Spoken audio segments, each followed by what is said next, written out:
Salut les devins, c'est Saikyo. Il est l'heure pour moi aujourd'hui de vous proposer une nouvelle vidéo Dragon Ball et une nouvelle review. Cette review sera sur le fan-film de Mastar Media, sur le film Dragon Ball 2018, qui parlera bien sûr de l'origine du pouvoir des Saiyans.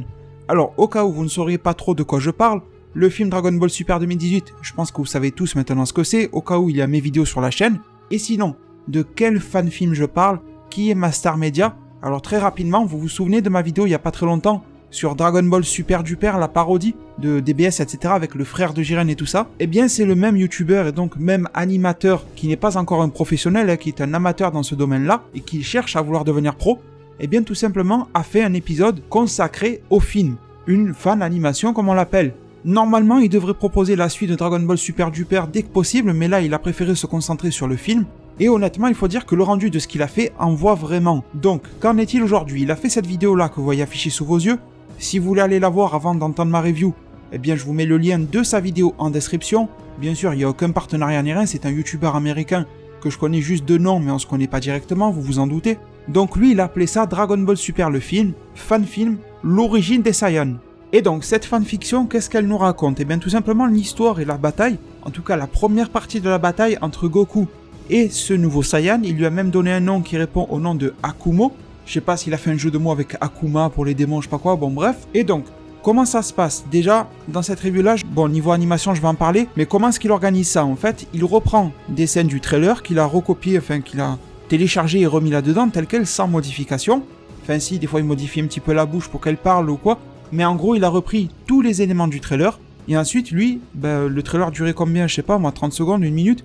Eh bien, lui, il en a fait quelque chose d'1 minute, avec ses propres dessins, sa propre animation, son propre chara-design pour le visage, tout simplement, du Saiyan. Il a animé les scènes de combat, ce genre de choses. Voilà à peu près comment ça s'organise. Et sinon, les deux se rencontrent, c'est dans une zone glaciaire, etc. Il n'y a pas vraiment de détails sur l'histoire de quand ça se passe ou quoi. C'est vraiment pour le divertissement pur qu'il a fait cette vidéo-là. Donc, pas trop de contexte. Le seul contexte que l'on a, c'est que ce Saiyan se tient en hauteur sur une zone glaciaire visiblement de la Terre. Et tu as Goku qui lui fait face et qui lui dit que ce gars-là a l'air fort, donc c'est pas vraiment un ennemi pour lui, et qu'il a envie de tester sa force. Et l'autre en face, il a pas trop de temps à perdre avec ça. Goku n'est pas son ennemi, mais il le fait plus chier avec ses trucs de viens me combat, tu as l'air fort, tu vois. C'est plutôt ça le délire. C'est pas une rencontre entre le nouveau Saiyan qui veut péter la Terre, c'est pas ça du tout. Et d'ailleurs, je trouve que ce choix est très bien fait, étant donné que, comme je vous l'ai dit, dans le trailer, Goku me donne l'air de se donner un challenge plutôt que de rencontrer un adversaire. Donc je trouve vraiment, enfin un ennemi. Donc je trouve vraiment que Mastar Media a bien capté l'ambiance du trailer. Et donc, que nous raconte dès le début de vidéo Mastar Media avec ce Saiyan? Il nous dit qu'il s'appellerait Akumo. Bien sûr, vous avez bien compris, c'est juste une fanfiction. Et qu'il serait le dieu Akumo, le père de tous les Saiyans. Et bon, Goku est choqué par ça, mais malgré tout, il veut se taper avec lui. Au final, les dieux, il en a vu des tas et des tas. C'est un dieu Saiyan, d'accord, c'est un petit peu plus proche de sa lignée, mais ça reste un dieu comme il y en a vu beaucoup dans Dragon Ball Super. Ce dieu Saiyan Akumo est très hautain, chose que l'on pourrait attendre d'un dieu Saiyan au final, quand on voit comment sont les Saiyans en eux-mêmes. Quoique, connaissant Toriyama, ça serait pas étonnant que Toriyama nous fasse en sorte que les Saiyans soient hautains et tout ça, très imbus de leur personne, tandis que leur dieu serait très apaisé, très calme et très humble. Ça serait intéressant de le voir comme ça, mais ça serait peut-être moins vendeur et moins fanservice. Donc sincèrement, et vous allez le voir, en termes de qualité de dessin d'animation, tout ce qui concerne ce nouveau Saiyan est quand même très réussi. Par contre, si vous êtes habitué des autres séries de Mastar Media, c'est-à-dire les Goku vs Saitama et les Anime War, et quelques autres vidéos, les Goku Jiren, tout ça, ben vous allez vous rendre compte que ce fan-film a été un petit peu rushé, je trouve, et ça se comprend. Regardez, le trailer officiel est sorti il n'y a pas très très longtemps, du film Dragon Ball. Donc lui, il s'est lancé sur ce truc-là depuis qu'il a eu le trailer, donc ça fait à peine quelques semaines qu'il bosse dessus une animation. Je vous rappelle que pour l'auto-animation, ça prend plusieurs mois pour faire un épisode de DBS. Lui, il a produit ça, ce truc de 10 minutes, en seulement quelques semaines. Donc vous allez sentir que sur certains détails, sur certaines scènes de loin, etc., ça manque justement de détails, c'est bien le mot. Ça a été fait pas forcément à la va-vite, mais dans le temps qui est imparti, tu pouvais pas forcément faire mieux non plus. Qu'un gros travail de précision a été donné sur ce Saiyan pour qu'il rentre bien à l'écran, qu'un travail un petit peu moins poussé a été donné sur Goku, et que les décors sont un petit peu en dents de scie, tu vois, des fois c'est bien, des fois c'est pas trop bien. Voilà, bon, mais sinon dans l'ensemble c'est vraiment de bonne qualité, surtout quand, voilà, on n'est pas con, on comprend qu'il n'a pas eu beaucoup de temps pour le faire. Après vous allez me dire pourquoi est-ce qu'il n'a pas pris plus de temps pour faire ça et nous le sortir un petit peu plus tard. Alors je suis pas dans sa tête, peut-être que c'est justement parce qu'il a d'autres projets et qu'il voulait nous présenter celui-ci entre-temps. Vous avez raison, il aurait pu attendre pour le sortir plus tard, mais on sait tous, les personnes qui suivent Mastar Media savent que son rêve c'est de devenir un animateur pro et de très bientôt lancer sa propre série. Donc ces espèces de sous-projets de vidéos Goku contre Jiren machin, ça lui permet de financer ses projets indépendants plus tard. Donc je pense que c'est pour ça que le gars a pas trop le temps. Donc je me remets dans la review, donc je reviens dans cet entre guillemets épisode, ce fan film. Goku tente de taper ce fameux entre guillemets Akumo, et finalement, bon, Goku est en forme normale, l'autre en face aussi, et Goku prend une première petite raclée. C'est un petit peu normal, il fait face au dieu des Saiyans comme il le dit. Les deux discutent et tout ça. Goku fait du Goku classique, tu es fort, je veux te battre, des conneries comme ça. Il lui demande pourquoi est-ce qu'il est venu ici. Et l'autre en face lui fait la révélation du siècle, le Saiyan, en lui disant que cet univers en fait lui appartient et qu'en fait il est venu pour le réclamer à nouveau. Sachant que d'après lui, cet univers-là, le 7, n'est pas le seul univers lui appartenant, parce qu'apparemment il viendrait de l'univers 18, d'après ce qu'il dit, et d'un coup Mastar Media nous fait le lien avec tout ce qui a été dit dans la série Dragon Ball Super, par le biais de différents flashbacks, oui, ce qui explique que Zeno avait pété les 6 univers à l'époque, qu'il y en avait 18 et maintenant il y en a 12, et on a l'autre flashback au tournoi du pouvoir, dans lequel C17 dit, s'il vous plaît, ramenez tous les univers qui ont été détruits à la vie, ou à l'existence plutôt. On comprend que ce Akumo aurait été ramené à la vie, qu'il avait été pété par Zeno à l'époque, mais qu'il a été ramené suite aux vœux très imprécis de la part de C17, et ça les devint, c'est une intrigue qui pourrait être possible pour le film, mais aussi pour s'il y a un retour de série plus tard. Donc Mastar Media a tapé plutôt juste avec cette explication-là, même si je la trouve un petit peu téléphonée, mais bon. Et ensuite, il y a un petit peu de background justement sur le personnage de Akumo, vite fait, hein, c'est du background à la Jiren en fait. Il nous dit qu'il y a très longtemps, il a régné sur 3 univers. Mastar Media n'a pas été très clair, c'est à toi de faire tes déductions et tes petits calculs mathématiques pour savoir sur lesquels il régnait. Parce qu'il nous dit pas je régnais sur le 18, sur le 7 et le 6, tu vois. Il dit pas les numéros, mis à part le 18, il ne dit rien. Il est resté assez évasif. J'aurais préféré qu'il mette un petit peu plus de détails sur l'explication. Ça prenait 2-3 images de plus à faire, hein. Ça rallongeait pas l'épisode de 20 minutes, c'était juste 20 secondes de plus de blabla à rajouter. Bon, en tout cas, il nous montre les 12 univers. Il nous montre symboliquement qu'il en avait 6 de plus qui ont été pétés par Zeno. On nous montre ce fameux Akumo qui était sur sa planète, mais là aussi j'ai du mal à comprendre parce qu'il est sur une planète qui ressemble grossièrement, on va dire justement, à celle des Saiyans, mais pas forcément non plus, et on voit que le mec était en train de se faire détruire et qu'il s'en est rendu compte que c'était Zeno qui allait faire ça, mais là où c'est pas bien clair, c'est pour ça que je vous dis que ce fan film a l'air un petit peu rushé aussi sur l'histoire, c'est qu'on nous explique pas bien, parce qu'au début Akumo, il nous est présenté, d'après Mastar Media, comme étant justement le dieu Akumo, mais quand on voit le petit flashback, il avait pas l'air d'être vraiment un dieu, il avait plus l'air d'être un Saiyan tout court. Donc il nous dit qu'il régnait sur 3 univers, mais voilà, j'aurais aimé que ça soit un petit peu mieux ficelé, pas forcément plus détaillé, je veux pas du plus, je voulais juste du mieux. La quantité, voilà, moi je suis pas du genre à demander pour un fan film de 10 minutes à ce que ça soit extrêmement creusé, c'est pas le souci ça, loin de là. Juste que ça soit dit clairement, et là je trouvais que ça manquait vraiment de clarté. On n'est pas con, je le répète, donc on peut se faire nos propres déductions, mais franchement, tant qu'à faire, pour un petit fan film de 10 minutes, envoie des phrases claires, des explications claires, plutôt que de nous donner des sous-entendus de sous-entendus. Va droit au but, tu vois, comme ça, fait efficace. Je redis, je suis en train de me plaindre de ça, mais malgré tout, l'animation est très bonne, et en aucun cas, je serais capable de reproduire quelque chose en animation et en dessin de cette qualité-là. Hein. Mais bon, le but d'une review, c'est justement d'en faire ressortir les points positifs et les points négatifs de ce dont je suis en train de discuter avec vous.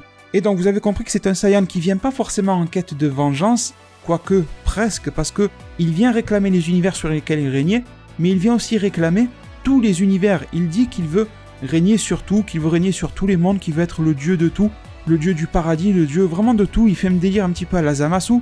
Donc il a un petit peu la folie des grandeurs mélangée à la soif de revanche, beaucoup de mauvaises émotions qui s'animent en lui. C'est pour ça que j'ai du mal à comprendre s'il est vraiment un mortel ou un dieu. Est-ce que les Saiyans le considèrent comme un dieu car il en est le père d'une manière X ou Y ? Ou est-ce qu'il était vraiment comme une divinité reconnue par les Zeno et le Daishinkan? Ça n'est pas expliqué. Et on va pas se casser la tête à se faire des théories par rapport à un fan film, sincèrement. Donc par rapport à ça, après tous ces blabla à la Zamasu, eh bien Goku passe en Super Saiyan. Et là, Akumo reconnaît la forme.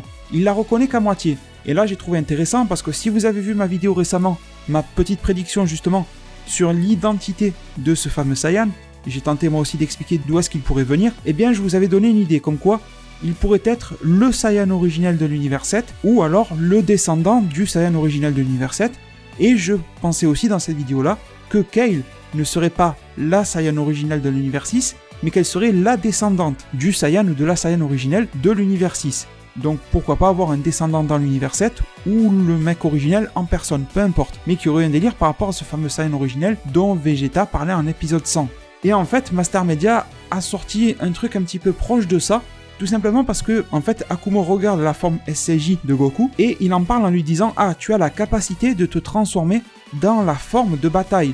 Donc déjà, il en parle avec des mots un petit peu différents. Je pense que Master Media a voulu lui donner un langage pas préhistorique, mais un petit peu plus arriéré, tu vois, de ce que l'on connaît de manière contemporaine dans Dragon Ball. Et en plus, il en rajoute en disant « Mais cela n'est pas la vraie transformation de ma lignée, de ma descendance. Il semble que au fil des millénaires, eh bien mes gènes ont été dilués, ce qui est un petit peu compréhensible. Et donc Goku lui explique que c'est le Super Saiyan standard et tout ça, et du coup l'autre s'énerve, il lui dit je vais te tabasser avec mon plein pouvoir, tout ça, il se transforme avec un mélange des scènes qu'il y a pu y avoir dans le trailer du film, et un mélange d'animation rajouté par Master Media, qui rendait très très bien, et sincèrement on voit la différence de style, mais ça rendait bien. Il se transforme dans une scène plutôt classe, mais qui n'était pas extrêmement spectaculaire non plus, mais ça faisait le travail. Et au final, après avoir décuplé ses muscles, eh bien on a une espèce de Broly bis. Parce qu'il a les cheveux verts, l'aura verte, les muscles ont été, voilà, gonflés sur gonflés. Les yeux sont légèrement différents, mais c'est presque ça. Il a les dents pointues un petit peu comme un démon. C'est quasiment du Broly, mais pas tout à fait. C'est pour ça que j'en reviens justement à ce que je disais. Master Media semble avoir une idée proche de la mienne, du fait que Kale pourrait être une descendante, étant donné qu'elle maîtrise ce type de forme-là, et que, avec de gros guillemets, parce que Broly n'est pas canon, c'est-à-dire qu'il ne fait pas partie de la chronologie Dragon Ball, mais que Broly serait un descendant du Saiyan originel, d'une manière ou d'une autre. Et du coup, eh bien, Akumo décrit cette forme-là et ne lui dit pas « Regarde, c'est la forme du Saiyan originel ». Il lui dit « Ça, c'est la vraie forme du Super Saiyan ». Donc le langage utilisé ici n'est pas exactement le même, mais ça revient à la même chose. Donc au final, qu'est-ce qui se passe? Eh bien, c'est des Saiyans, donc ils vont se foutre sur la gueule, et c'est bien ce qui se passe. Sauf que Goku n'est pas du tout au niveau, en fait, avec son Super Saiyan de niveau 1 face à ce Akumo. Goku est obligé de passer à un SSJ Blue, voire même un SSJ Blue Kaioken, je ne suis pas bien sûr, mais... Parce qu'en fait, quand il s'est transformé, il y a eu du bleu et du rouge autour de Goku, mais d'un coup, le rouge a disparu. Donc vous voyez, c'est pour ça, encore une fois, que j'ai l'impression que par moment, Master Media y a mis du cœur, ça se voit clairement, mais j'ai l'impression qu'il n'avait pas forcément le temps qu'il aurait dû avoir en fait pour pouvoir produire un fan-film de qualité. Parce que voilà, le détail, le Kaioken apparaît, disparaît, tu comprends pas trop pourquoi. Les explications dont j'ai parlé tout à l'heure, je vais pas lui le reprocher, c'est une fan animation gratuite, mais quand même ça se remarque. Et c'est quelque chose qui te fait un petit peu décrocher de l'épisode quand tu le regardes. Donc au final, malgré sa forme Blue, eh bien Goku n'est pas du tout un bon match, un bon combat pour ce fameux Akumo. Akumo, dans sa forme de Super Saiyan originelle, vraie forme et tout ça, reste très largement au-dessus. Et que fait Goku? Et c'est là qu'on a une petite indication de contexte, c'est que Goku nous dit que maintenant il maîtrise cette forme. Et là, qu'est-ce qu'il fait? Il se transforme en Ultra Instinct. Ultra Instinct maîtrisé, parfait comme vous voulez, avec les cheveux gris, grisâtres, blancs un petit peu, et il l'utilise vraiment comme une transformation. Et là, ça sous-entend vraiment qu'il y a eu une sorte de petite ellipse entre la fin de DBS et ce fameux fan-film. Donc le Akumo est étonné, mais pas tant que ça. Pourquoi? Tout simplement parce qu'en fait, il se dit, ce Saiyan a réussi à maîtriser ça, et Goku lui explique ce que c'est, et l'autre lui dit, mais je sais déjà ce que c'est. Parce qu'en fait, c'est moi qui l'a inventé. Et là, d'un coup, tu as le Akumo qui se transforme, et qui nous pond tout simplement l'Ultra Instinct maîtrisé avec la même couleur de cheveux que Goku, avec la même couleur d'aura, avec un petit peu du vert qui s'y mélange. Donc j'ai l'impression qu'il a gardé sa transformation de Saiyan originel mélangée à l'Ultra Instinct. Et là, l'épisode se termine avec écrit « À suivre » avec un point d'interrogation.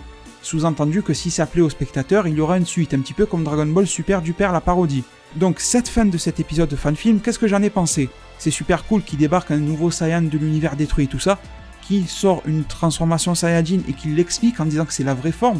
Sous-entendu que Kale et tout ça, elle a hérité de ce genre de pouvoir. Donc ça c'est très intéressant forcément.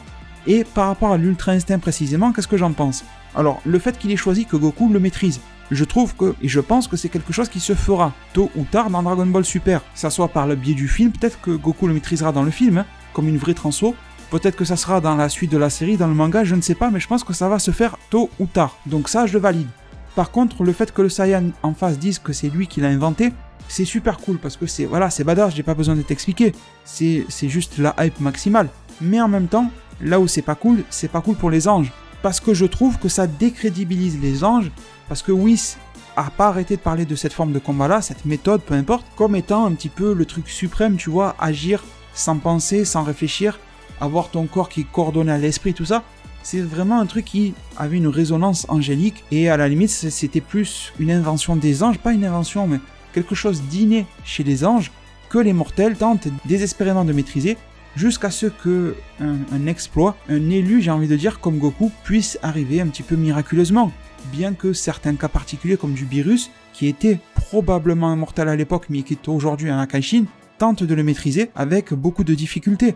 Donc je trouvais que c'était bien comme c'était présenté dans DBS, et la manière dont Mastar Media le présente ici, avec le Saiyan qu'il aurait inventé, ça dénature un petit peu le truc. Parce qu'au final, ça voudrait dire à la limite que les anges se sont appropriés ce truc-là.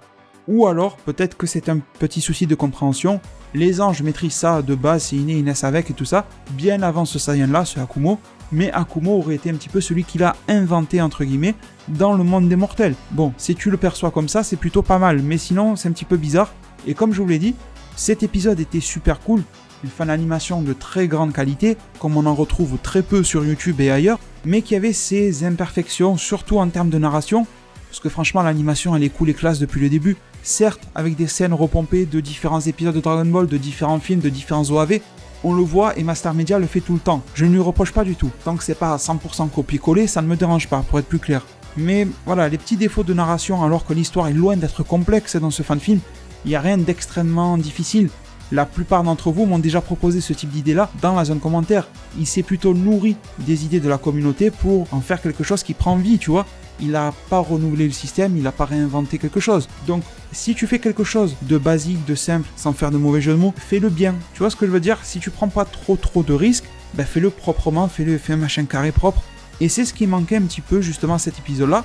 Alors que pourtant, regardez, la parodie Dragon Ball Super Duper, c'était très débile, mais c'était bien fait. Les Anime War et tout ça ne souffrent pas de ces problèmes de narration. Donc je ne sais pas, est-ce qu'il a délégué la narration à quelqu'un? Est-ce qu'il manquait de temps? En tout cas, c'était quand même très bonnes 10 minutes que j'ai passées, je l'ai revu 3 fois quand même pour vous dire. Je vous conseille vraiment et vivement d'aller voir ce truc-là, je vous l'ai mis le lien en description sur la chaîne de Mastar Media. Il mérite vraiment que son travail soit reconnu. Il a dit que bientôt il lancera sa propre série, donc je pense que ça pourra bien lui permettre de prouver aux gens qui disent qu'il n'arrête pas de copier des vieilles scènes de Dragon Ball, de prouver que lui, ou pas, je sais pas, moi je le défends pas, je m'en fous, de prouver ou pas qu'il est capable, ou pas, eh bien d'animer quelque chose lui-même, étant donné que ça ne devrait pas trop tarder à sortir ses propres projets à lui. Donc moi en tout cas j'encourage ce type d'initiative là. Comme je vous l'ai dit, je vous ferai les reviews de à peu près tout ce qu'il a pu proposer sur sa chaîne en termes de fan-série, à part certaines animations qui sont un petit peu inutiles à mes yeux. Mais voilà, les séries, l'Anime War et tout ça, je vous en parlerai. C'est un très bon moment que j'ai passé en compagnie de ce fan-film.